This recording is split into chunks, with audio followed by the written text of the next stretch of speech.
Hey everyone, Random Randy here. This is going to be Yarn Talk episode 30.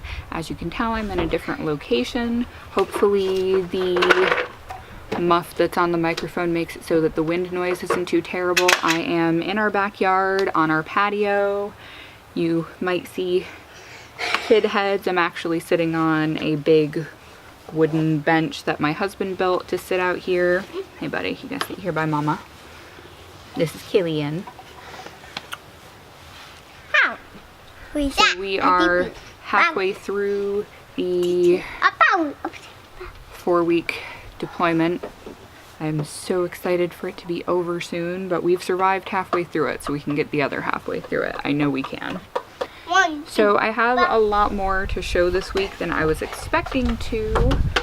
I'm gonna jump right into finished objects so that I can give some of them back to Killian because it is almost his nap time. Pretty much as soon as he's done snacking and as soon as I'm done filming this, he's going to bed, whether he knows it or not. Yeah. Right, Killian's done. You want to sit here for a sec while I go through these? Alright, so first thing that I'm going to show you, even though I need to actually fix the tail end from where I put the mouth on, is this Kawaii Smores Cuddler. It's about throw pillow size. The heart wasn't in the pattern, but I thought it was necessary. So there's a heart on the butt. And I didn't have big eyes, so I just used what I had and embroidered the mouth on. And as you can see, the little black tail's poking through, so I'm going to have to stuff that in farther. But Killian is obsessed with marshmallows, so I thought that this would be perfect for him. And yeah, chocolate. And as soon as I had it done, he went and took his nap the day that I finished it. So I finished this for Killian. It actually didn't take very long. Oh, what is the name of the designer? 3 a.m. Grace Designs, maybe? I'll link to it down in the description box below because I can't remember off the top of my head, but I think that's it. Yeah. This is the second little thing that I have done. This is a mini Amigurumi Octopus. I will attempt to link to the pattern, but I'm glad I have it printed off because I think when I went to look for it yesterday, the website is no longer active. But I actually made this in Karen's Simply Soft Ombre Stormy Weather, I believe, which matches the gray that's in a round summery blanket that I made for Killian a while ago. So there's two. Yeah, buddy. Hunter, please stop.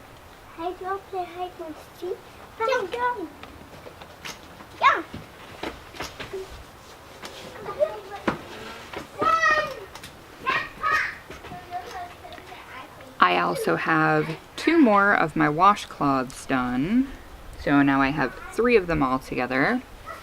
I have a black silver sparkly dishcloth that is made with a poly cotton blend. It's Premier Home Cotton that you can purchase through Hirschners.com. Have 2 of these orange ones. I actually made a tutorial for these little scrubby washcloths, so if you're interested in making them and aren't quite sure how to proceed, I will also link to that video at the end of this one. So now I have a stack of 3, and now I just need to make another black one, and the set will be complete, and I can sell it and get rid of it. Yay! Other finished object is another puff stitch hat, and this one I made to look like a cupcake. This is actually made with Big Twist premium yarn. I believe this is called Cupcake Confetti.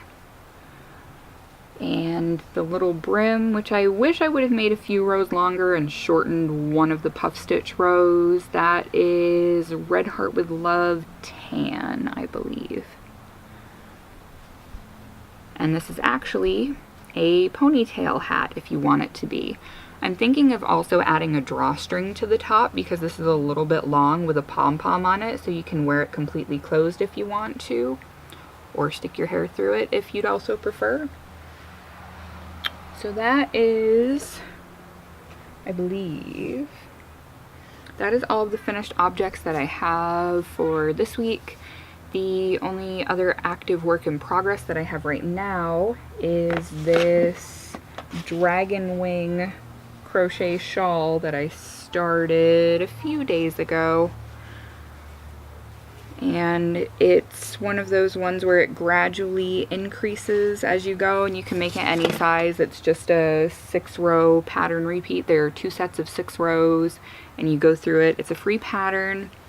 The designer, does it say on here?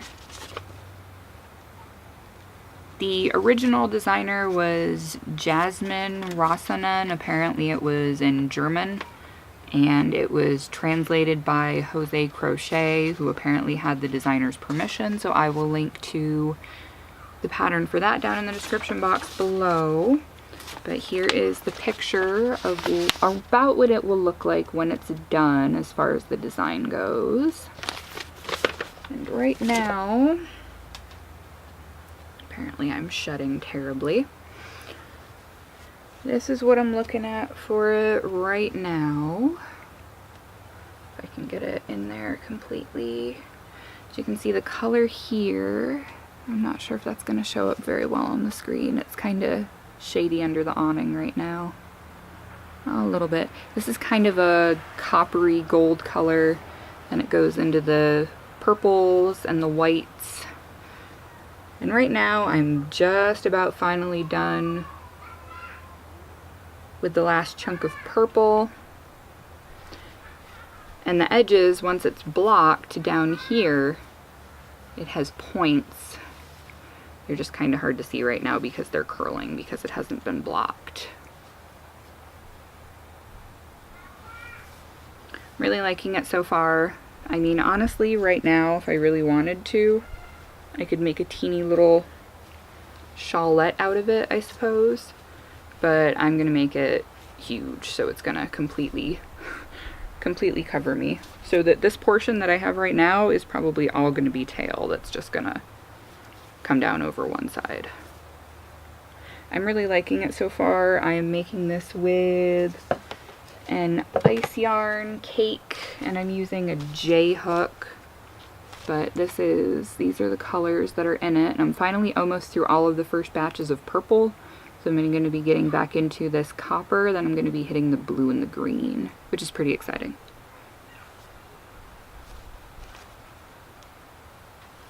So aside from that, for whips, the only other thing that I have, aside from needing to start another washcloth, is that I'm going to be making another hat like this one, like the one that I'm wearing, but rather than having the horns be white, you can probably see the sparkle in there a lot better than you usually can inside, but there's sequins and a metallic thread that runs through this yarn. This is Kirshner's Holiday yarn. You can get it in multi-packs that have red, green, and white, which I did, so. And the horns are actually made with Red Heart Shimmer. So what I'm going to do with this one is, instead of the horns being white, I'm going to use the black Red Heart Shimmer that I have, so that I'll have a few different styles-ish, I suppose, to show off in the shop. And speaking of shop, I ran a sale in my Etsy shop last week and had absolutely no sales during it. Literally the day after the sale ended, I made a sale at full price. So I'm not sure how I feel about that.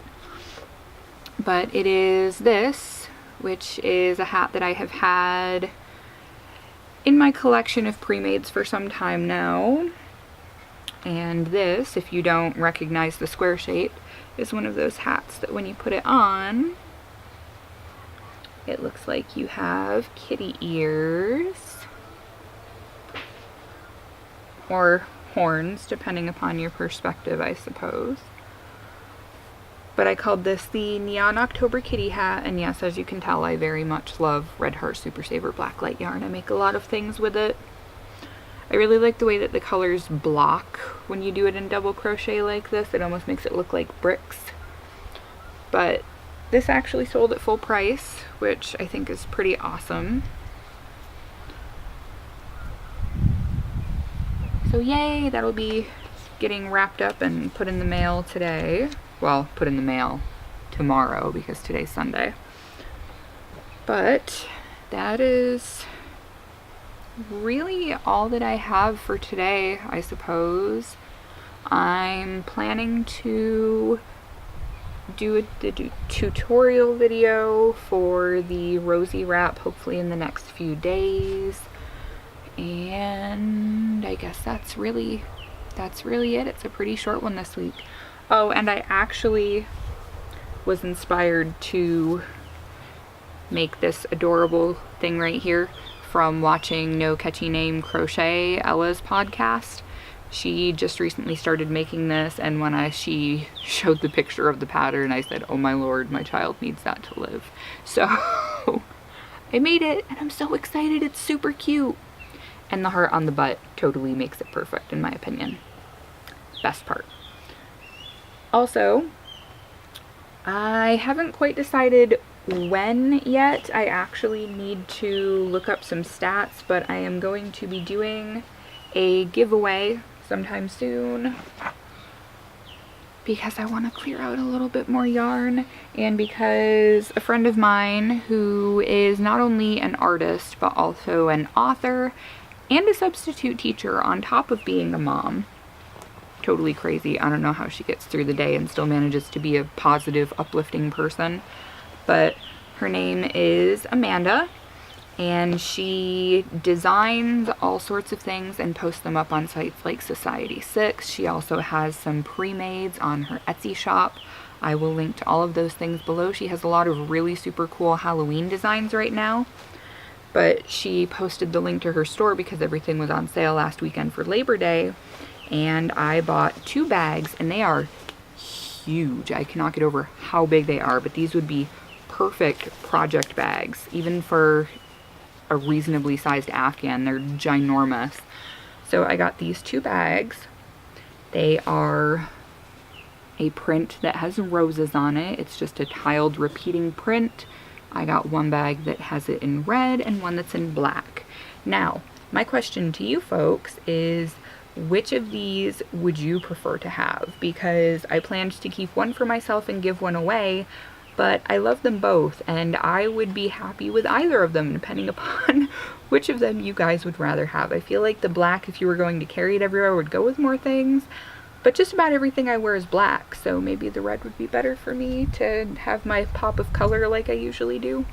It's up to you guys. Let me know down in the comments below which one you would prefer, and once I figure out where my stats are at right now, I'm going to figure out when I'm going to be doing the giveaway and what the participation requirements will be to be in on it, because this bag is going to be full of goodies. So let me know down in the comments whether you'd prefer the red bag or the black bag. I know my colors, I promise.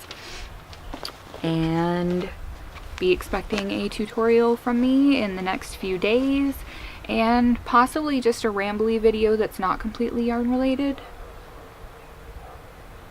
because I'm kind of feeling the need to just chitty chat, and I have 0 opportunities for adult interaction here since Killian decided, well, he didn't decide, it unfortunately befell him, but about a week ago Killian started being feverish and just really generally grumpy, and then the next day he woke up and he had bumps all along the backs of his arms and from about the top of his butt down to the back of his knees and all over his feet and hands, and I was like, oh my god, what is this? Well, it went from being little tiny bumps that just looked like some sort of a skin irritation to half of them being filled with fluid. And I looked it up and talked to a friend of mine who is a nurse, and she said it definitely looks like hand, foot, and mouth disease. She said as long as you keep his fever under control, just do stuff to keep him from scratching his blisters open and getting a secondary infection. And because if we had gone to the hospital, unless he had a really, really high fever, all they're going to do is say, here, alternate between Motrin and acetaminophen. And that's really all you can do, is just ride it out. It's viral, and unfortunately, even after the blisters go away, which his are 99% gone now, you're potentially contagious for another 2 to 4 weeks after the blisters have gone away. And I was planning to go hang out with my friend Vanessa so we could meet her new baby who's now almost 5 months old, and I can't in good conscience take my potentially contagious toddler around a baby that little, even if she is really healthy. So kind of stuck here until the end of my husband's training, which really sucks, but what are you gonna do? Gotta take care of the kid, gotta be mindful of other people. So we're mostly just trying to hang around the house and go to playgrounds nearby, and that's pretty much all we can do. So thank you so much for watching, everybody, and remember to comment down below whether you would prefer a red bag or a black bag, and I will catch all of you guys for the next video. Thanks so much for watching, everybody. Bye.